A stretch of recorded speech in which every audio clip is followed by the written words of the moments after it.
La quiebra más grande de la historia fue protagonizada por Lehman Brothers. Fue el punto dramático de la recesión global.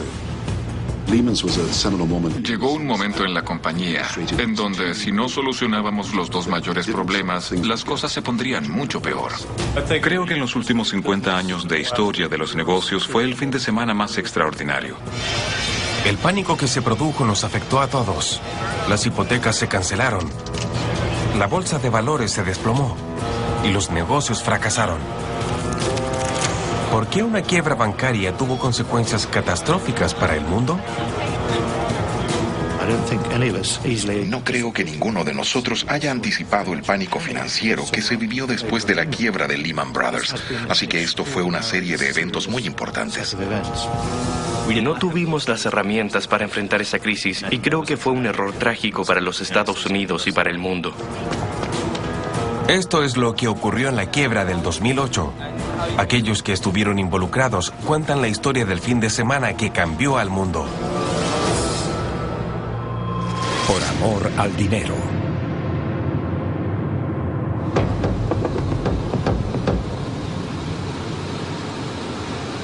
En septiembre del 2008, cuando el secretario del Tesoro de los Estados Unidos llegó a Nueva York, se enfrentó a un gran dilema. Hank Paulson, el hombre a cargo de la política económica de los Estados Unidos, voló desde Washington porque Lehman Brothers, uno de los bancos de inversión más antiguos de Wall Street, estaba perdiendo dinero. ¿Debería dar algo de dinero para salvar a la compañía? ¿O dejaría que los mercados siguieran su curso? ¿Y si dejaba que el banco quebrara? ¿Cuáles serían las consecuencias para la economía global? A pocas horas de la noticia, citó a los más altos ejecutivos de los bancos más importantes del país, los llamados amos del universo, a una reunión sobre la crisis. Era un viernes en la mañana. Estaba en las oficinas de Merrill's de la ciudad. Llovía bastante. Y recibí una llamada a las 5 de la tarde. Me dicen, ven a la Reserva Federal a las 6. Ese tipo de llamadas siempre son malas noticias. Y esto estaba a punto de empeorar. Creo que fui yo quien usó la palabra apocalipsis. Esto será el apocalipsis.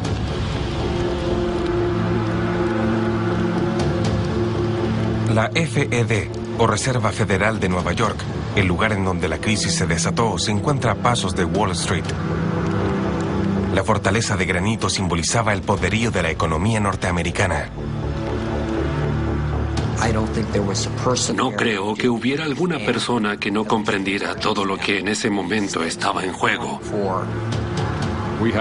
Ahí teníamos un salón para conferencias. Me dijeron que los altos directivos de la mayoría de las firmas de Wall Street estaban ahí, pero al parecer también había otros salones para conferencias. Intentamos hacer lo nuestro, hacer lo que nos pidieron, pero teníamos muy poco tiempo. Probablemente no volveré a vivir un fin de semana como ese. Por meses, los inversionistas estuvieron preocupados por Lehman debido a las inversiones en propiedades del banco. Con la caída del mercado, quedaron peligrosamente expuestos. Los accionistas comenzaron a vender sus acciones y los bancos suspendían los créditos. El precio de las acciones había caído desde mayo, pero en los últimos 10 días experimentaron una caída libre. Ese viernes en la tarde estaban perdiendo más de 8 millones por minuto. La confianza en el banco se evaporaba bajo la mirada de los medios de comunicación. Sabíamos que Lehman estaba en problemas. Recuerdo las conversaciones con el Departamento del Tesoro sobre las regulaciones. En ese tiempo hablaba regularmente con Hank Paulson. Y el viernes en la tarde sabíamos que teníamos que hacer algo con Lehman.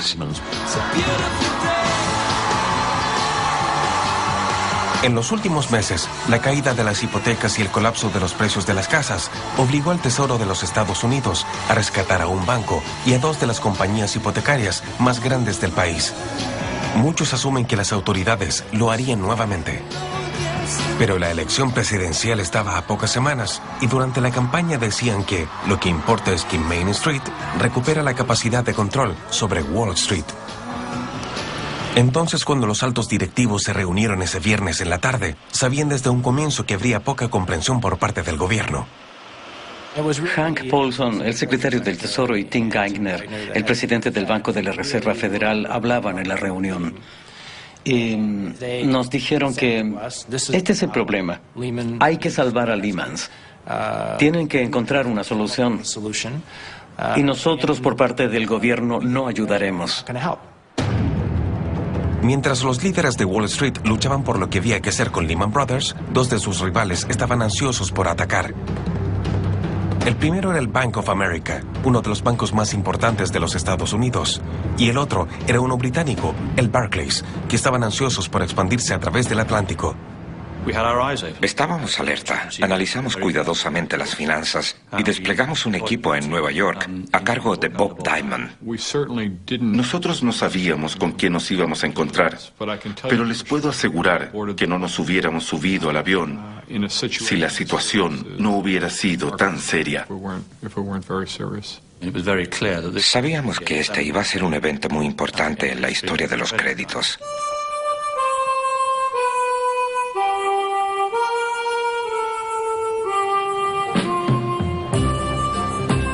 Pocos imaginaron ver al cuarto banco de inversiones más grande caer tan repentinamente y tan rápido. Su rápido éxito se debe en su mayoría a un hombre, una persona importante quien estaba orgulloso de llamarse el que le dio vida a Lehman Brothers. En 1966, un joven de 20 años llamado Richard Severin Fuld, hijo, llegó a Nueva York para hacer su práctica en Lehman Brothers.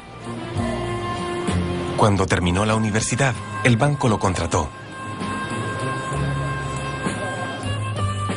Dick Fuld trabajó hasta convertirse en el presidente ejecutivo en 1993 y en el año 2008 era el presidente de bancos más importantes de Wall Street.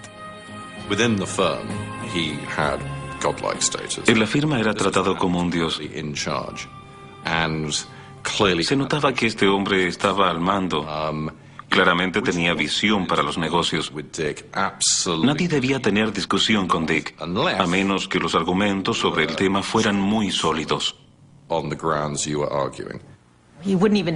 Él no reconocía a nadie. La mayoría de las veces uno lo saludaba y él respondía, pero era como si hubiese construido una pared a su alrededor. Los empleados sentían lo mismo. Apenas le hablaban y cuando lo encontraban en el elevador, todos se quedaban callados.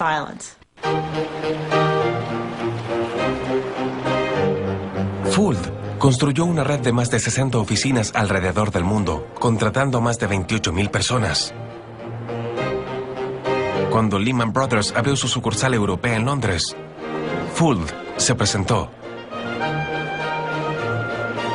Let me formally declare this new building open. Thank you very much. El estilo de liderazgo poco ortodoxo de Dick Fuld significaba que era admirado y temido. Dick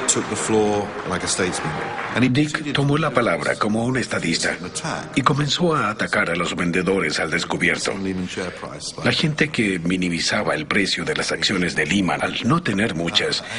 Y para sorpresa de muchos, él dijo, si veo un vendedor al descubierto, lo alcanzaré, sacaré su corazón y me lo comeré frente a él. Al mismo tiempo, Dick Fuld tenía una ambición insaciable por las ganancias. En 1994, una acción costaba $4. Con el boom de la economía, en el año 2007, esa inversión costaba ahora $82, 20 veces más que su valor original. ¿Y el banco cómo hizo esto? Expandiéndose con más productos, ya que el mercado era cada vez menos regulado. Productos altamente complejos que incluían una cobertura por riesgos crediticios, un tipo de seguro en contra de aquellos que no podían pagar sus préstamos. En otras palabras, se arriesgaron demasiado. Como comerciante, hay que correr riesgos para obtener ganancias. Mientras más grande sea el riesgo y mayor sea el dinero involucrado, mayor será la ganancia.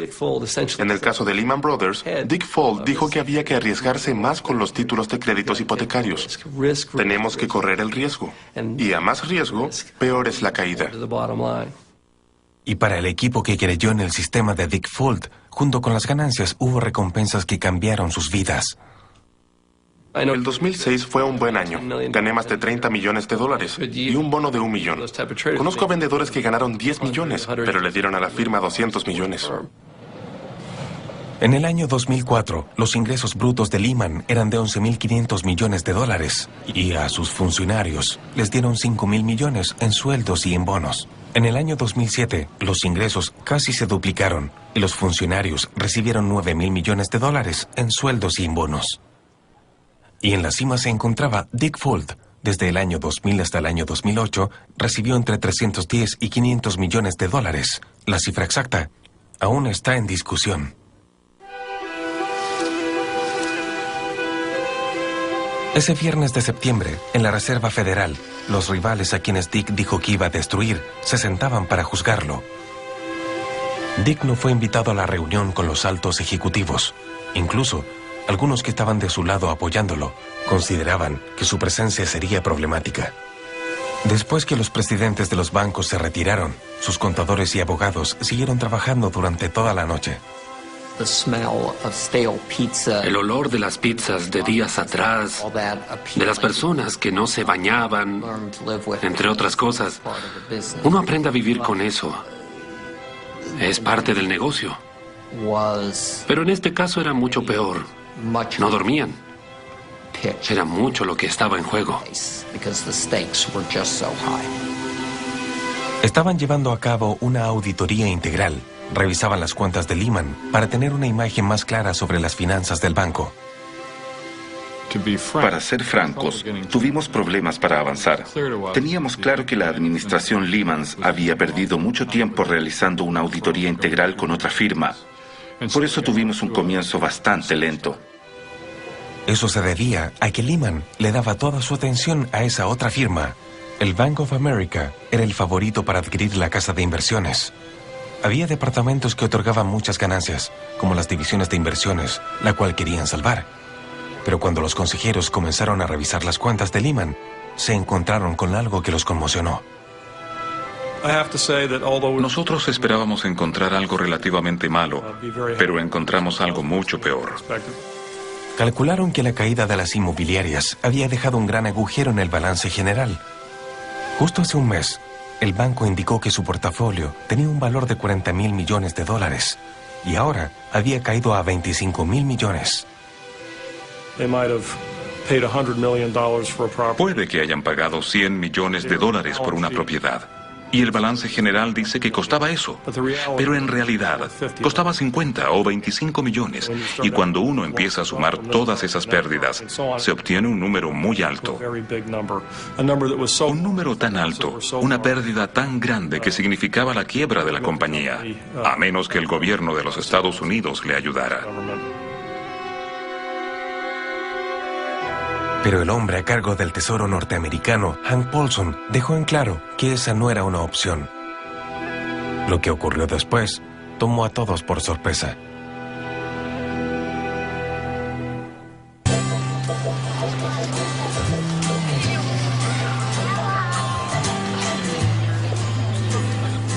A la mañana siguiente, la mayoría de los neoyorquinos no estaban al tanto del drama que ocurría en Manhattan.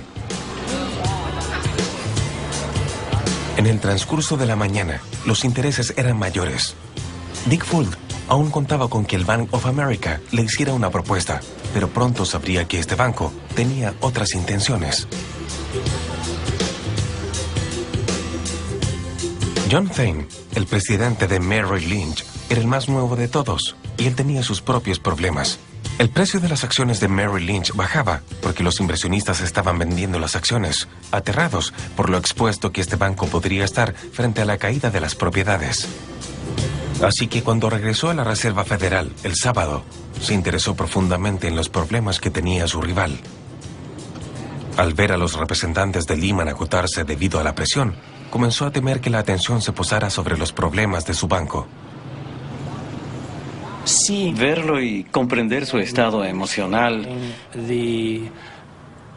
por lo que estaba ocurriendo y luego saber que ese sábado podrían irse a la bancarrota y que todos sus esfuerzos podrían haber sido en vano, le da fuerzas para decir, no quiero que esto me ocurra a futuro.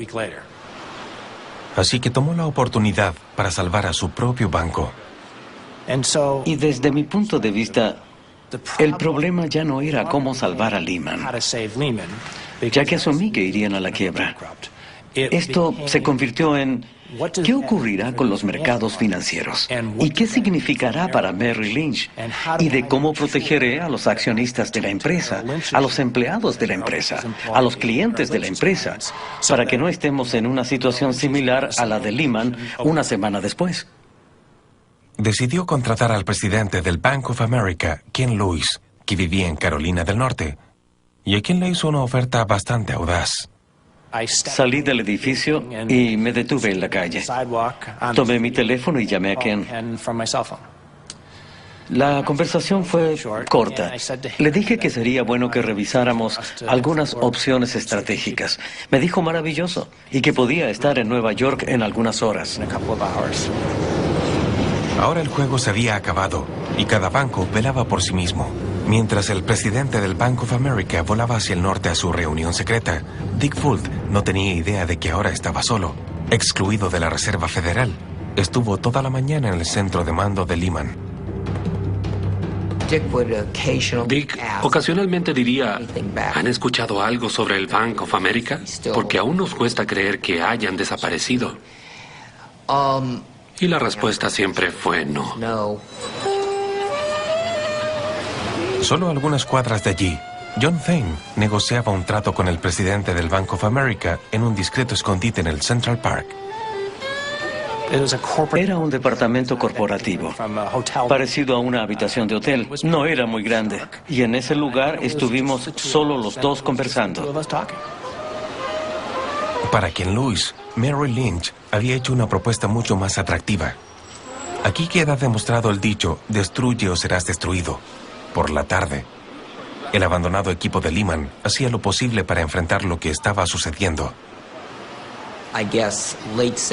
Supongo que el sábado en la tarde, durante la reunión en la Reserva Federal, se reveló un pequeño secreto. Me quedó claro que el Bank of America tenía conversaciones con Merrill Lynch. Como Dick no me había llamado, yo lo llamé y le dije que estaba muy preocupado. Contestó, no puedo creerlo. En ese momento Dick no creía nada de lo que estaba ocurriendo. Era una unión perfecta. 2 días después, el Bank of America anunciaría la compra de Merrill Lynch por $50,000 millones. The combined company is a much stronger entity and will survive most anything. Así que después de esto, solo quedaba un banco interesado en Lehman. Durante la mañana del día sábado hubo una señal positiva. Fuimos a un salón de conferencias más grande en la Reserva Federal. Había un letrero en la puerta que decía comprador. De inmediato pensamos que uno de los 2 bancos interesados en la transacción no estaba ahí. Los equipos de Barclays y Lehman estaban cerca de cerrar un trato. Dick Fuld aún se encontraba en su edificio cerca de Times Square. No tenía más que esperar a que otros decidieran el destino del banco que había controlado por tanto tiempo. Ahora, todas las esperanzas se cifraban sobre Barclays. Muchos estaban decepcionados hasta cierto punto porque Barclays estaba mucho más interesado de lo que estaba antes. 9 meses antes, todo era muy distinto. Lehman Brothers estaba celebrando el fin de un año asombroso. Habían conseguido más de $4,000 millones en ganancias. ¿Y la razón de su éxito? Ladrillos y morteros. Los presidentes Clinton y Bush eran los campeones en la venta de viviendas. Our government is supporting home ownership because it is good for America. It is good for our families. It is good for our economy. Los precios de las casas norteamericanas han aumentado sostenidamente desde la Segunda Guerra Mundial, pero aumentaron muchísimo después del 11 de septiembre, cuando bajaron las tasas de interés. Esto se debió a los préstamos con ofertas de tasas muy convenientes, incluso para los clientes con más riesgo. Ese fue el comienzo de lo que sería el escándalo de las hipotecas de alto riesgo. Pero el verdadero dinero de los bancos de Wall Street no venía de vender hipotecas a los dueños de las casas, sino de intercambiar paquetes de estos préstamos entre ellos y otros inversionistas institucionales. Estos paquetes estaban etiquetados como de alta calidad y como bienes de bajo riesgo por los bancos. El año 2007, Lehman era la aseguradora de préstamos de bienes raíces más grande de los Estados Unidos. Era un gran negocio. El riesgo que esto tenía era que los bancos de inversión debían actuar como distribuidores y así ganar dinero. Dick Fuld siempre decía, estamos en el negocio de obtener, no de regalar. A lo largo de Wall Street y en la ciudad de Londres, se pensaba que los magos de las finanzas habían logrado eliminar los riesgos. Muchos pensaron que la sofisticación de los mercados financieros del siglo XXI permitió que la gente que sabía lo que hacía corriera estos riesgos. Hubo muchos inocentes que cayeron. No es el caso específico de Lehman. Se creía que el mercado de una forma u otra habría arreglado el problema. Y ese falso sentimiento de confianza llevó a que Lehman Brothers hiciera algo que otros bancos no se atrevían a hacer. Prestaron y prestaron dinero. En agosto del 2007, por cada dólar que poseían, habían prestado otros 44. Esto se llama índice de endeudamiento. Mientras la mayoría de sus competidores como Goldman Sachs y Morgan Stanley, que tuvieron un bajo índice de endeudamiento en los años 20 o 30, el de Lehman fue mucho más alto. Cuando llegué a Lehman, nuestro índice de endeudamiento era de 20-1 y cuando me fui era de 44-1. Eso significa que teníamos una pequeña cantidad de capital relativa al monto que debíamos. Teníamos muy poco dinero y nuestra deuda era muy grande. Este dinero prestado se usó en el mercado de propiedades. En el año 2007 se invirtieron $60,000 millones en propiedades comerciales, hoteles, centros comerciales y lugares residenciales alrededor del mundo. Pero mientras este índice multiplica las ganancias cuando el precio aumenta, también multiplica las pérdidas cuando disminuye. ¿Por qué ocurrió esto el 2007? Miles de personas que se vieron atraídas por estas bajas tasas hipotecarias no pudieron seguir con sus pagos al día cuando estas tasas comenzaron a subir. Y el precio de las propiedades comenzó a bajar rápidamente. Comenzaba la crisis de las hipotecas de alto riesgo en todo el mundo.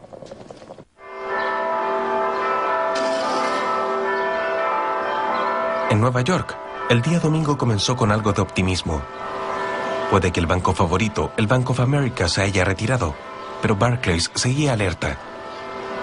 Como precaución, Lehman Brothers había contactado al abogado más famoso del país, en caso de que ocurriera lo impensado, porque incluso él creía que al final del día el banco cerraría un trato. Cuando manejaba el domingo en la mañana, pensé que probablemente saldría a las 3 o a las 4 de la tarde, porque tenía otras cosas que hacer. Pensaba que esto era un simulacro, que firmarían algún acuerdo y que lo anunciarían durante la tarde, y que podría irme para hacer las cosas que tenía que hacer. Así fue como comenzó ese día. En la Reserva Federal las negociaciones siguieron durante la noche y al parecer estaban cerca de cerrar el trato. Tuvimos una conferencia con nuestro equipo en Londres. Yo estaba en Nueva York. Creo que era a las 9:30 cuando terminamos la reunión y estábamos muy optimistas. Existía la creencia, una suposición que Lehman era demasiado grande e importante como para dejar que quebrara. Barclays estaba cerca de realizar una oferta por Lehman, pero al igual que el Bank of America, el banco británico quería garantías sobre las deudas para poder abrir el banco al día siguiente. ¿Quién podría financiar el trato? ¿Las autoridades norteamericanas o las británicas? Al parecer nadie tenía una respuesta. El nivel de las conversaciones estaba cambiando. Uno podía escuchar a los representantes de Lehman que comenzaban a dudar del éxito de la operación. Todo estaba en un punto muerto. Lehman y Barclays habían llegado tan lejos y estaban muy cerca de cerrar un trato. pero no pudieron porque no había garantías. Las llamadas telefónicas a través del Atlántico eran tensas. Durante el domingo en la tarde, nosotros, las autoridades de servicios financieros, informamos a la Reserva Federal de Nueva York que no veíamos cómo este trato podría ayudarles, ya que no ofrecían ninguna garantía sobre las liquidaciones. Lehman quedaría libre, a menos que el secretario del Tesoro, Hank Paulson, autorizara la garantía. Los equipos de asesores estaban reunidos. Era ahora o nunca. Nos pidieron que fuéramos al piso principal, donde los grupos de los bancos más grandes estaban encerrados tras unas puertas muy pesadas. Nos pidieron que esperáramos, y lo hicimos por varias horas. La tensión se sentía en el aire, y detrás de esas puertas se encontraba Hank Paulson hablando por teléfono con Londres. El destino de Lehman dependía de esta llamada, y el tiempo se acababa. Los mercados en Europa abrirían en 12 horas. Si ellos no los rescataban, sería demasiado tarde. Hablé con Hank Paulson el domingo en la tarde. Dijo que nuestros reguladores estaban haciendo muchas preguntas. Le respondí que preguntaban porque tenían buenas razones para hacerlo. Eventualmente, el secretario Paulson salió e hizo un anuncio. El gobierno británico no estaba preparado para dejar que Barclays siguiera con la transacción. No sé bien qué ocurrió, pero eso fue lo que nos dijeron. Le preguntamos al secretario si había alguna otra cosa que pudiéramos hacer y nos respondió: no hablaré ni le rogaré al gobierno británico, ni tampoco le voy a rogar al gobierno británico que reiniciemos las conversaciones. Creo que los americanos sabían que el domingo en la tarde no tendríamos nada más que hacer. No pudimos darle una garantía efectiva al banco americano. Para dejar todo absolutamente claro, las autoridades de servicios financieros nunca detuvieron a Barclays. Ellos nunca hicieron una oferta, nunca negociaron algún trato que les pareciera satisfactorio desde su punto de vista, y nunca nos ofrecieron ningún trato. Estábamos muy atentos con lo que funcionaría y con lo que no lo haría, y si no nos daban lo que pedíamos, nos íbamos. Fin de la historia. Rodgin Cohen ahora tenía la difícil tarea de darle la noticia a Dick Fuld. No había nadie que lo salvara.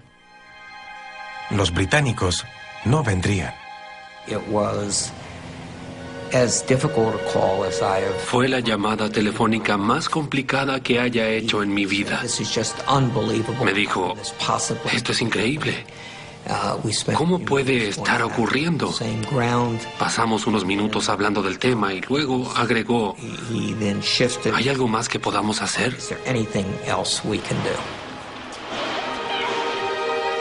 Con el Bank of America y Barclays retirándose, era hora del plan C.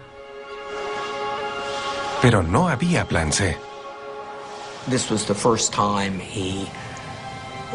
Creo que fue la primera vez que él perdió la compostura. La quiebra era inminente.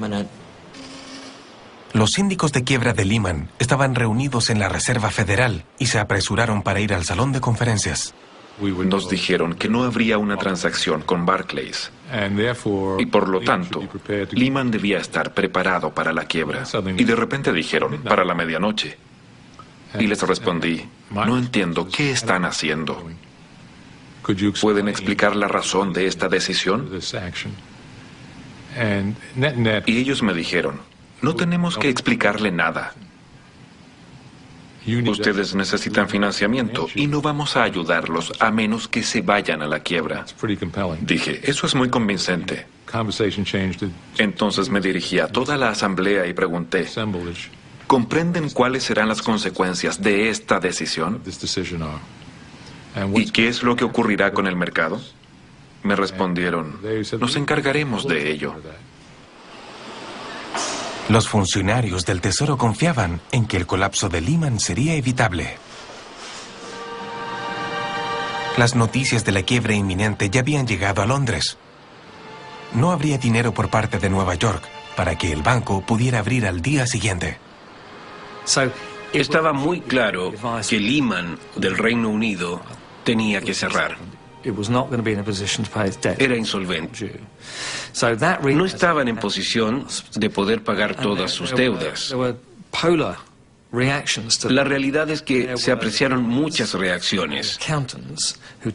Estaban los abogados y los contadores que ahora no tenían otra alternativa que enfrentarse a las consecuencias de la quiebra y organizar los archivos. También estaban los responsables comerciales, vendedores y otros que no podían creer que esto estaba ocurriendo y que no se enfocaron inmediatamente en las consecuencias que esto traería para el negocio y para ellos mismos. Todos estábamos totalmente consternados.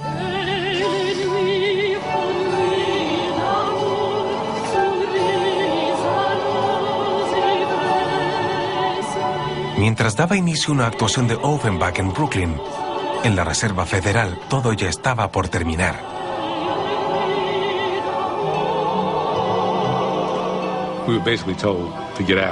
Básicamente nos dijeron que saliéramos.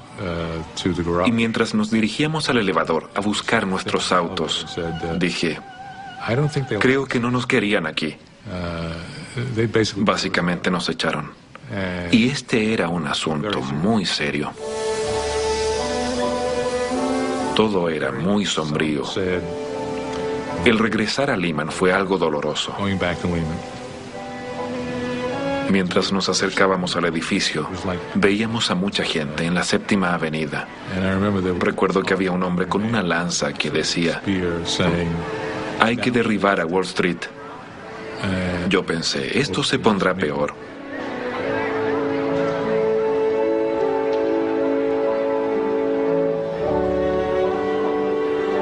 Dick Fuld los esperaba en el piso 31. Cuando fuimos a la sala de reuniones, pudimos darnos cuenta de que Dick Fuld se encontraba muy preocupado. Incluso se podría decir que estaba absolutamente deprimido. En un momento Dick me pregunta, ¿me estás diciendo que todo ha terminado? Le dije, sí, Dick, no quedan más opciones. No sé qué más podríamos hacer. Él me respondió, hicimos nuestro mejor esfuerzo, pero aún así no puedo creerlo. Un hombre estaba sentado y decía, no entiendo, ¿cómo pudo ocurrir esto? ¿En qué nos equivocamos? Dick Fuld y la junta de directores tenían una cosa más que hacer: entregar la resolución y liquidar el banco. Estaba oscuro afuera, muy oscuro. Y entonces Dick Fuld miró a un hombre y le dijo, supongo que este es un adiós. Después de 42 años en Lehman Brothers, Dick Fuld estaba sin trabajo. En su mejor momento, las acciones de Lehman llegaron a valer $85 cada una. Ahora, solo valían 3 centavos. Finalmente, durante la noche, los abogados síndicos de la quiebra habían terminado los preparativos. Estaban listos para presentar la petición. Es como enviar un correo electrónico. A las 2 de la mañana, cuando todo esto comenzó, estábamos agotados, sin energías. Era el fin de una institución que había sido una de las pioneras en Wall Street. Y ahora estábamos aquí. Solo había que apretar un botón en la computadora.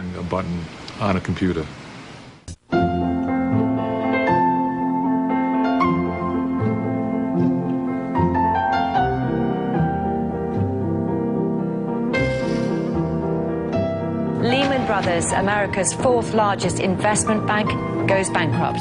It threatens to bring down other U.S. financial companies in its wake, and it'll send losses rippling across world markets. مصرف Lehman Brothers رابع أكبر بنوك الإقراض الأمريكية. 50 Jahre alte Lehman Brothers ist insolvent.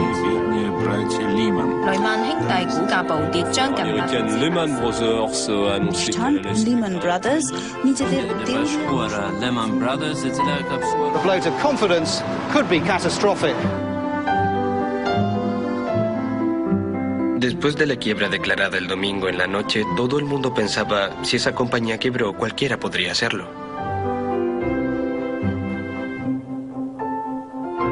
La quiebra de Lehman Brothers fue la más grande de la historia. Fue 10 veces más grande que la de Enron.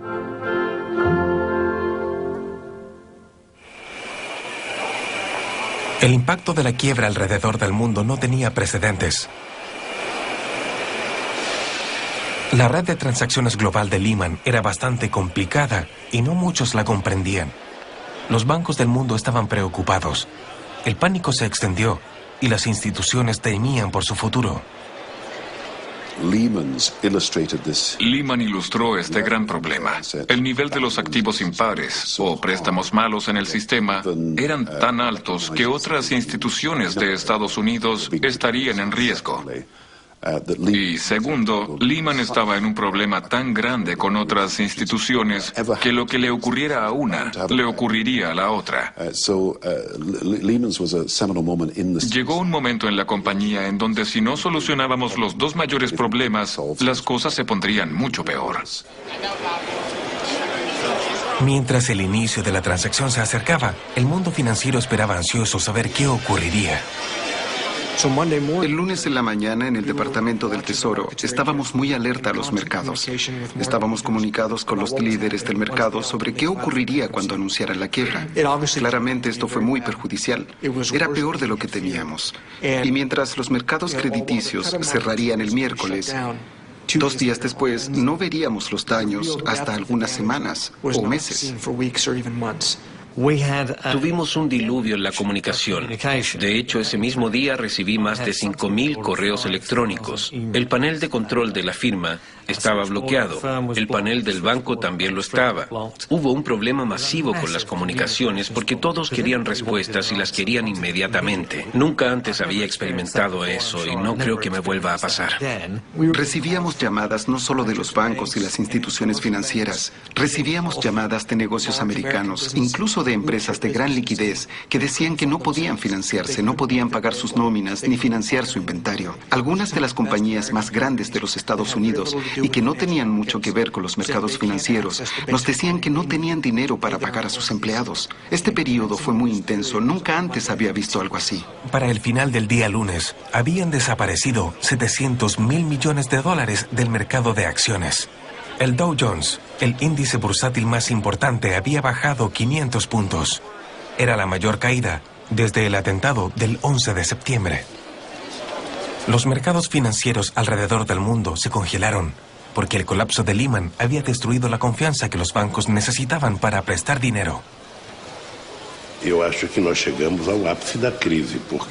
Creo que la quiebra de Lehman Brothers fue la cúspide de la crisis y la consecuencia natural sería la desaparición del crédito internacional. No habría más crédito para el resto del mundo. Todos los dólares en el mundo desaparecerían. Decían que eran millones y millones de dólares cruzando los océanos y repentinamente desaparecen. Ya no habría crédito. Incluso para Brasil las consecuencias serían fatales. Y en un periodo de 4 semanas, los 28 días entre la quiebra de Lehman Brothers y el anuncio de paquetes de recapitalización para los bancos alrededor del mundo en octubre, hubo una gran pérdida de confianza. Yo lo consideraría pánico. Good afternoon, everyone, and I hope you all had an enjoyable weekend. La caída de Lehman Brothers gatilló una crisis financiera global, pero aún así el debate continúa. ¿El Tesoro de los Estados Unidos debería haber salvado al banco? I never once considered that it was appropriate to put taxpayer money on the line in resolving Lehman Brothers. Historians will debate. Los historiadores debatirán por años si es que el gobierno debía haber ayudado a Lehman Brothers, si hubiesen quedado con una mayor estabilidad financiera. Desde mi punto de vista, creo que el gobierno de los Estados Unidos debía haber ayudado y no haber contribuido a que todos los gobiernos y bancos del mundo pensaran que había un problema masivo. Creo que dejar que Lehman Brothers quebrara fue un gran error. La cantidad de dinero que hubiese costado solucionar el problema. ¿20,000 millones? ¿30,000 millones? ¿Comparado con el dinero que se perdería con la quiebra de la empresa? Y además el congelamiento del mercado crediticio. Y los millones en pérdidas que se apreciarían en los mercados subsiguientes. Cuando la Reserva Federal presta dinero, pueden hacerlo a instituciones financieras. La ley requiere que la reserva esté asegurada para que no corran muchos riesgos. Y en el caso de Bear Stearns, prestaron $30,000 millones para solucionar hipotecas. Y en el caso de Lehman Brothers, la pregunta es, ¿qué activos podrían otorgar? Creo que lo más trágico para los Estados Unidos fue que llegáramos a esta crisis sin las herramientas adecuadas para proteger la economía. De lo que vimos en el sistema financiero. Las restricciones que enfrentamos eran un claro ejemplo de aquello. No debimos haber estado en esa posición y por eso es importante que ahora nos movamos rápido. Aún estamos en medio de una crisis económica global muy severa y aún así estamos trabajando en una reforma reguladora. Mientras seguimos tratando de solucionar los problemas, eso es algo importante que queremos integrar a la reforma. Eso fue algo que no debió haber ocurrido. 2 días después de la quiebra, Barclays obtuvo lo que quería. Habían adquirido todos los activos de Lehman por un valor de $1,750,000 millones. Fue una gran oferta. Fue mucho menos de lo que hubieran pagado si el banco hubiese estado funcionando. Creo que todos nosotros diríamos que esto fue algo que nadie esperaba, que se convertiría en una nueva firma destacada. Yo no uso la palabra transformación a la ligera, pero esta transacción sí lo fue. Pero para muchos en el equipo, esto no tendría un final feliz. 2 semanas después, me llegó una carta de Lehman Brothers indicándome que no respetarían mis años de servicio y que no me darían nada. Eso me enfadó bastante. ¿Cómo podían hacer eso? Después de 20 años de servicio, no recibiría nada.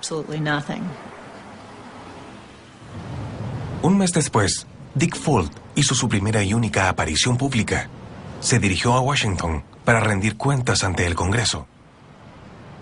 I wake up every single night thinking, what could I have done differently? In certain conversations, what could I have said?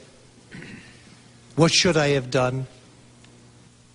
And I have searched myself every single night. I can look right at you and say, this is a pain that will stay with me for the rest of my life. That's all. You belong in jail!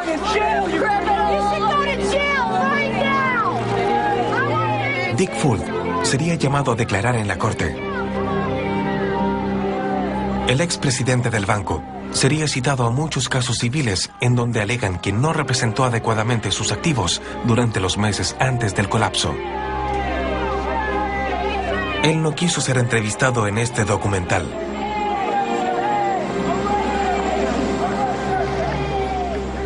Lehman Brothers fue el catalizador de la crisis de 2008.